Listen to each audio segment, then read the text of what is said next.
ಸಂಕ್ರಾಂತಿ ಮುಗಿತಾ ಇದ್ದಂತೆ ರಾಜ್ಯದುದ್ದಗಲಕ್ಕೂ ಜಾತ್ರೆಗಳ ವೈಭವ ಆರಂಭವಾಗಿವೆ.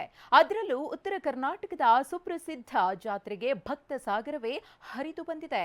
ಮತ್ತೊಂದು ಕಡೆ ಸಮುದ್ರದ ನಡುಗಡ್ಡೆಯಲ್ಲಿ ಅದ್ಧೂರಿಯಾಗಿ ಜಾತ್ರೆ ನಡೆದಿದೆ.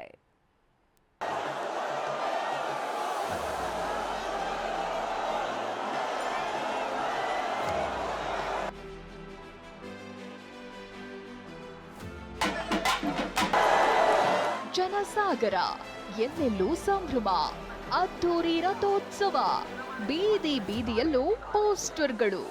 ಉತ್ತರ ಕರ್ನಾಟಕದ ಜಾತ್ರೆ ಎಂದೇ ಪ್ರಸಿದ್ಧಿ ಪಡೆದ ಬನಶಂಕರಿ ಜಾತ್ರೆಗೆ ಇಂದು ಅಧಿಕೃತ ಚಾಲನೆ ಸಿಕ್ಕಿದೆ.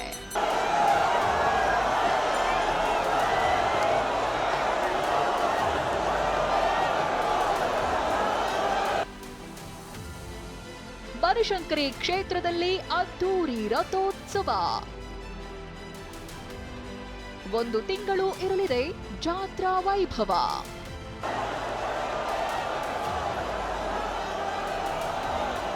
ಹೊಸ ವರ್ಷದ ಆರಂಭದಲ್ಲೇ ಕರುನಾಡಲ್ಲಿ ಜಾತ್ರೆ ವೈಭವ ಶುರುವಾಗಿದೆ. ಬಾಗಲಕೋಟೆ ಜಿಲ್ಲೆ ಬಾದಾಮಿ ತಾಲೂಕಿನ ಬನಶಂಕರಿಯಲ್ಲಿ ಅದ್ದೂರಿ ರಥೋತ್ಸವ ಮೂಲಕ ಜಾತ್ರೆಗೆ ಚಾಲನೆ ನೀಡಲಾಗಿದೆ. ಶಕ್ತಿ ದೇವಿಯ ರಥೋತ್ಸವಕ್ಕೆ ಲಕ್ಷಾಂತರ ಭಕ್ತರು ಸಾಕ್ಷಿಯಾಗಿದ್ರು.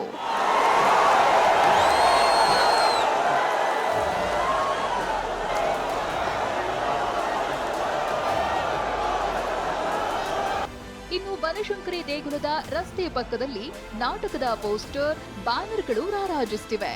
ಜಾತ್ರೆಯಲ್ಲಿ 10 ಕಂಪನಿಗಳ ನಾಟಕ ಪ್ರದರ್ಶನ ನಡೆಯಲಿದೆ. ಜಗತ್ತಿಗೆ ಲೋಕ ಕಲ್ಯಾಣಾರ್ಥವಾಗಿ ಆ ಒಂದು ಮಹಾರಥೋತ್ಸವ ನಡೆಯುವುದರ ಸಲುವಾಗಿ ಆ ರಥದ ಪ್ರತಿಯೊಂದು ಅವಯವಗಳಿಗೆ ಒಂದೊಂದು ದೇವತೆಗಳನ್ನು ಆಹ್ವಾನ ಮಾಡಿ ಅಲ್ಲಿ ಒಂದು ಪೂಜೆಯನ್ನು ಮಾಡಿ ಅಲ್ಲಿ ಕಲಶ ಸ್ಥಾಪನೆಗಳನ್ನು ಮಾಡಿ ಒಂದು ರಥಾಂಗ ಹೋಮ ಅಂತಾಗ್ತದೆ. ಸಮುದ್ರದ ನಡುಗಡ್ಡೆಯಲ್ಲಿ ಜಾತ್ರೆ.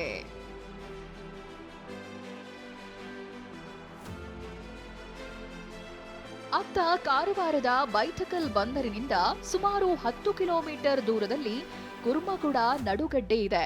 ಇಲ್ಲಿ ಪ್ರತಿ ವರ್ಷದಂತೆ ಈ ವರ್ಷವೂ ಅದ್ದೂರಿ ಜಾತ್ರೆ ನಡೆಯಿತು. ಶತಮಾನಗಳ ಹಿಂದೆ ಮೀನುಗಾರರಿಗೆ ಸಂಕಟ ಉಂಟಾದಾಗ ಇಲ್ಲಿ ನರಸಿಂಹದೇವರ ಮೂರ್ತಿ ತಂದು ಜಾತ್ರೆ ಮಾಡಿದ್ರಂತೆ. ಅಂದಿನಿಂದ ಮೀನುಗಾರರ ಏಳಿಗೆಯಾಗಿತ್ತು. ಹಾಗಾಗಿ ಜನವರಿಯಲ್ಲಿ ಬರುವ ಹುಣ್ಣಿಮೆಯಂದು ಕುರ್ಮಗುಡ ನಡುಗಡ್ಡೆಯಲ್ಲಿ ಜಾತ್ರೆ ನಡೆಯುತ್ತೆ. ಕುರುಮಗುಡ ಜಾತ್ರೆಗೆ ಬಂದು ತುಂಬಾ ಸಂತೋಷವಾಗ್ತಿದೆ. ಈ ಜಾತ್ರೆಗೆ ಬರೋದಂದ್ರೆ ನನಗೆ ತುಂಬಾ ಇಷ್ಟ. ಹಾಗೆ ಈ ಜಾತ್ರೆ ಬರೋದಂದ್ರೆ ಒಂದು ವಿಶೇಷ ಅಂದರೆ ಎಲ್ಲ ಜಾತ್ರೆಗಳಿಗೂ ಬಸ್ಸು, ಟ್ರೈನು ಇದ್ರ ಮೇಲೆ ಹೋದರೆ ಈ ಜಾತ್ರೆಗೆ ನಾವು ಬೋಟ್ ಮೇಲೆ ಬರೋದಂದ್ರೆ ತುಂಬಾ ಖುಷಿ ಆಗ್ತಿದೆ. ಇನ್ನು ಶಿವಮೊಗ್ಗದ ಗುಡ್ಡೇಕಲ್ ಬಾಲಸುಬ್ರಹ್ಮಣ್ಯ ದೇವಸ್ಥಾನ ಹಾಗೂ ಗೊಂದಿಚಟ್ನಳ್ಳಿ ಬಾಲಸುಬ್ರಹ್ಮಣ್ಯನ ದೇವಸ್ಥಾನದಲ್ಲಿ ಅದ್ದೂರಿ ತೈಪೂಸಂ ಜಾತ್ರೆ ನಡೆಯಿತು. ಬಾಲಸುಬ್ರಹ್ಮಣ್ಯ ಹುಟ್ಟಿದ ದಿನವಾಗಿದ್ದರಿಂದ ಇಂದು ಹಾಲಿನ ಅಭಿಷೇಕ ಹಾಗೂ ಕಾವಾಡಿಗಳನ್ನ ಹೊತ್ತು ಭಕ್ತರು ಹರಕೆ ತೀರಿಸಿದ್ರು. ಬೆಳಗ್ಗೆಯಿಂದ ನಗರದ ವಿವಿಧ ಬಡಾವಣೆಯಿಂದ ನೂರಾರು ಮಹಿಳೆಯರು ಕುಂಭ ಹೊತ್ತು ಮೆರವಣಿಗೆ ಮಾಡಿದ್ರು. ಮೆರವಣಿಗೆಯ ಉದ್ದಕ್ಕೂ ವಾದ್ಯ ಮೇಳಗಳ ಅಬ್ಬರ ಇತ್ತು. ಇವತ್ತು ತೈಪೂಸ ಸಾವಿರಾರು ಜನಕ್ಕೆ ನಾವು ಇಲ್ಲಿ ಹಾಲಾಭಿಷೇಕ ಕೊಡ್ಕೊಂಡು ತಂದಿದ್ದೀವಿ ಶುಭಮಂಗಲದಿಂದ. ಎಲ್ಲರಿಗೂ ಒಳ್ಳೇದಾಗತ್ತೆ, ಹರಕೆ ಹೊತ್ಕೊಂಡ್ರೆ ತುಂಬ ಚೆನ್ನಾಗಾಗತ್ತೆ. ಮತ್ತು ಇಲ್ಲಿ ನಾವು ಇದೇ ವರ್ಷ ಎಷ್ಟು ಜನ ಇನ್ನೂ ಜಾಸ್ತಿ ಜನ ಮಾಡಬೇಕು ಅಂತ ನಾವು ಕೇಳ್ಕೊಳ್ತಾ ಇದ್ದೀವಿ. ಸಂಕ್ರಾಂತಿ ಮುಗಿಯುತ್ತಿದ್ದಂತೆ ರಾಜ್ಯದ ಉದ್ದಗಲಕ್ಕೂ ಜಾತ್ರೆಗಳು ಆರಂಭವಾಗಿವೆ. ಅದರಲ್ಲೂ ಬನಶಂಕರಿ ಜಾತ್ರೆಗೆ ಲಕ್ಷಾಂತರ ಭಕ್ತರು ಪಾಲ್ಗೊಂಡಿದ್ರು. ಬಾಗಲಕೋಟೆಯಿಂದ ರವಿ, ಉತ್ತರ ಕನ್ನಡದಿಂದ ಸೂರಜ್ ಜೊತೆ ಬಸವರಾಜ್, ಟಿವಿ9 ಶಿವಮೊಗ್ಗ.